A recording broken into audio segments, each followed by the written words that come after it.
اس کائنات میں دوسری کوئی عمارت ہے ہی نہیں جس کو آپ دیکھیں اور کہیں کہ یہ دنیا کی سب سے قدیم اور سب سے عظیم المرتبت اشخاص نے اس کی تعمیر فرمائی ہو.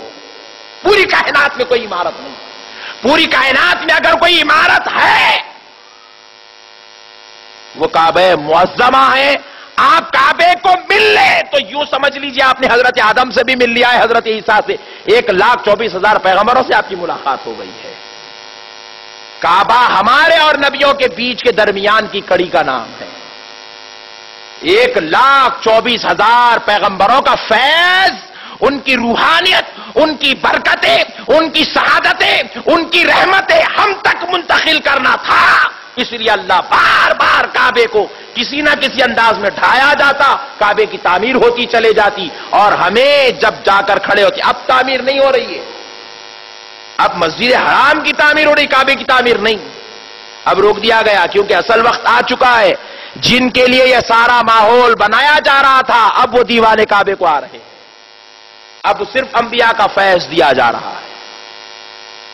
اب نبیوں کا فیض, نبیوں کی نورانیت, ان کی روحانیت, ان کی برکتیں کعبے کے سامنے کھڑا کر کے دی جا رہی ہیں. پیارے بزرگ اور دوستو, قربان جائیں, ہمارے لیے پروردگار عالم نے اتنی بہترین نعمتوں کو سجا سجا کر, اتنے بہترین لوگوں سے سجا سجا کر پروردگار نے ہم تک پہنچا دیا. ورنہ غور کیجئے, گھر کی تعمیر کرنے والے کو مستری کہتے ہیں اور نعوذ باللہ آپ انبیاء اکرام کے لیے لفظ استعمال نہیں کر سکتے.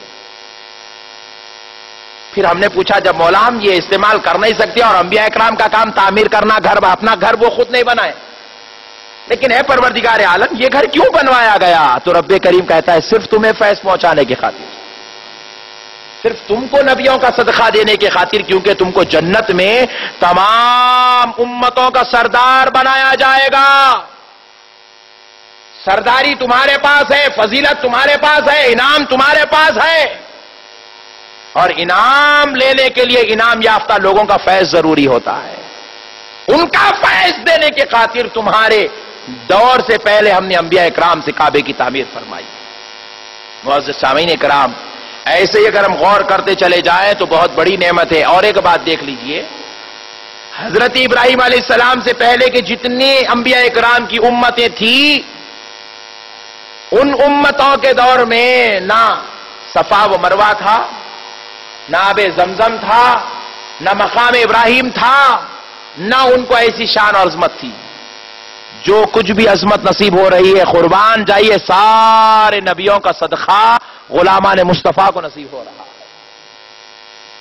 غلامان مصطفیٰ کو. ارے حد تو یہ ہے, دیگر انبیاء کی امت پر حج فرض بھی نہیں تھا, صرف نبیوں پہ فرض تھا, امت پہ فرض نہیں تھا.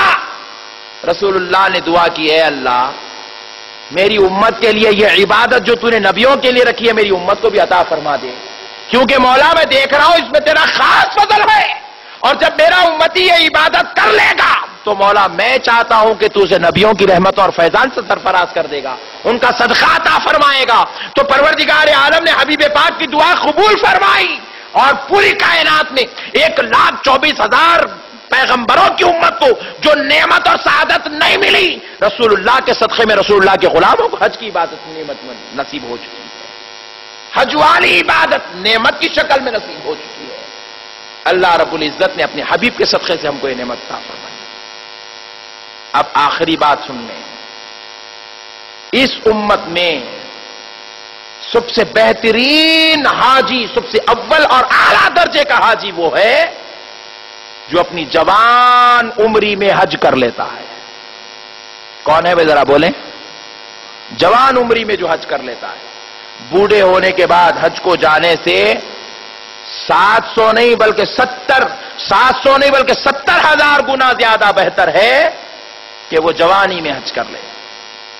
اور سب سے بہترین عبادت تو حج کے لیے عمر کو یہ ہے, سب سے بہترین عمر تو حج کے لیے یہ ہے کہ کوئی اپنی شادی سے پہلے حج کر لے. اور پیارے بزرگوں دوستو قربان جائیں, اللہ کی رحمت کے ہمارے لیے حج کرنا کوئی قیمتی, کوئی بڑا مرحلہ نہیں ہے. آج کل ہم اپنے بچوں کو دیکھتے ہیں, گاڑیاں لے کر نکل جاتے ہیں باہر, پوچھے ماشاءاللہ بیٹا آپ کی گاڑی ہے؟ بولے جی ہاں گاڑی میری ہے، چاہے بائک ہو چاہے کار ہو لے کے نکل جاتے ہیں۔ بولے بابا کتنے کی ہے؟ بولے ماشاءاللہ کچھ نہیں ہونا، 1.25 لاکھ کی ہے۔ 1 لاکھ روپے میں آ گئی، یہ 2 لاکھ کی ہے۔ آج کل 2 لاکھ کی بائکس چل رہے ہیں حیدرآباد میں، 2 لاکھ روپے کی بائکس، 1.5 لاکھ 1.25 لاکھ روپے میں۔ اب ایک ڈیسیژن ہمیں آج یہ لینا ہے، ہمیں پلسر چاہیے یا حج چاہیے؟ بس جو پلسر گاڑی جتنی قیمت میں آ رہی ہے، جو آج ہر نوجوان کے پاس ہے ہمارے معاشرے میں، اتنی قیمت میں حج ہو جاتا ہے، اتنی قیمت میں حج ہو جاتا ہے۔ بس ہم حج کی اہمیت کو بھلا چکے، ہمارے پاس آج دینی وجدان، دینی ماحول کمزور ہو گیا، جس کی وجہ سے نوجوان حج والی عظمت، حج والی نعمت سے محروم ہوتا چلا جا رہا ہے۔ اور جب آخری دم آتا ہے، بالکل آخری وقت آتا ہے، اس وقت جا کے حج کر رہے ہیں، وہ بھیڑ کو دیکھتے ہی دھڑکن زیادہ ہو رہی ہے، طواف کے درمیانی انتقال ہو جا رہا ہے۔ سعادت کی بات ہے، اس میں کوئی بڑی بری بات نہیں، بہت اچھی بات ہے، وہاں پر موت بھی نصیب ہو جائے، لیکن آخری حج میں مریں گے انشاءاللہ، پہلے ہی حج میں مر گئے تو کیسا میرے بھائی؟ آپ پیپر اٹھا کے دیکھ لیجئے، سب سے زیادہ مرنے والوں کی تعداد ہندوستانیوں کی ہے۔ پریشان ہے، امریکہ کو مر جا رہے ہندوستانی حج پہ جا کے، آخری ریل میں جاتے ہیں بیچارے، اینڈنگ ٹائم پہ جاتے ہیں۔ جوانی میں جانا چاہیے، اور دوسرے لوگ نہیں مر رہے ملکوں کے، کیونکہ وہ لوگ جوان عمری میں آتے ہیں۔ یہاں کے لوگ 90 سال میں، 70 سال میں، 75 سال میں ریٹائرمنٹ کا پیسہ ملے تو بھی اس کے بعد سوچتے سوچتے فکر کرتے کرتے 70 میں جا رہے ہیں، 52 58 میں پیسہ ملا، 70 میں حج ہو رہا ہے۔ پیارے بزرگوں اور دوستو، یہ گندی عادت نکال دیں، جوان عمری میں بالکل الحمدللہ لاکھ روپے کی بات ہے، بس ارادہ کریں حج کے لیے، اللہ چاہا تو سرکار مدینہ صلی اللہ علیہ وسلم کی زیارت نصیب ہو جائے گی، کعبہ معظمہ کی زیارت نصیب۔ بس آخری بات سن لیں، اگر کسی نے اپنی زندگی میں حج نہیں کیا تو حقیقت میں پیسہ ہونے کے بعد، حالات اور کنڈیشن، استطاعت اور نصابیت ہونے کے بعد اگر کسی نے حج نہیں کیا تو بس یوں سمجھ لیجئے کہ وہ بیچارے نے حقیقت میں اپنی زندگی کو نہیں دیکھا، اور جس نے حج کر لیا خدا کی قسم اس نے اپنی زندگی کا مزہ لے لیا۔ حج سے ہی یہ زندگی مکمل ہے، کیونکہ آپ جب کعبہ معظمہ اور مدینہ منورہ کے نظاروں سے گزرتے ہیں، قسم خدا کی آپ کو محسوس ہوتا ہے کہ آپ دنیا چھوڑ کر جنت میں سفر کر رہے ہیں۔ وہ منظر جو مکے اور مدینے میں ہے، پوری کائنات کے نہ کسی ملک میں وہ منظر ہے، نہ کسی شہر میں وہ منظر ہے، نہ کسی مقام پر وہ منظر ہے۔ اللہ رب العزت نے تو دنیا میں بہت سارے باغ لگائے، لیکن جو باغ مدینے کا ہے اور جو باغ کعبۃ اللہ کا ہے، خدا کی قسم ویسے مزہ کسی اور باغ میں اللہ نے نہیں رکھا ہے۔ اس لیے واسطہ بالکل اپنی چھوٹی عمر میں حج کرنے کی کوشش کریں، انشاءاللہ کریں گے بھائی انشاءاللہ۔ بالخصوص نوجوان دوستوں سے میری گزارش ہے، آپ حج کے لیے کوشش کیجیے، اللہ چاہا میرے آقا علیہ الصلوۃ والسلام کے صدقے و طفیل سے ہمیں یہ سعادت نصیب ہو جائے گی تو انشاءاللہ ہمارا بیڑا پار ہو جائے گا، ہماری مغفرت ہو جائے گی، اور ہم پروردگار عالم کے عزیز محبوب بندوں میں سے ہو جائیں گے۔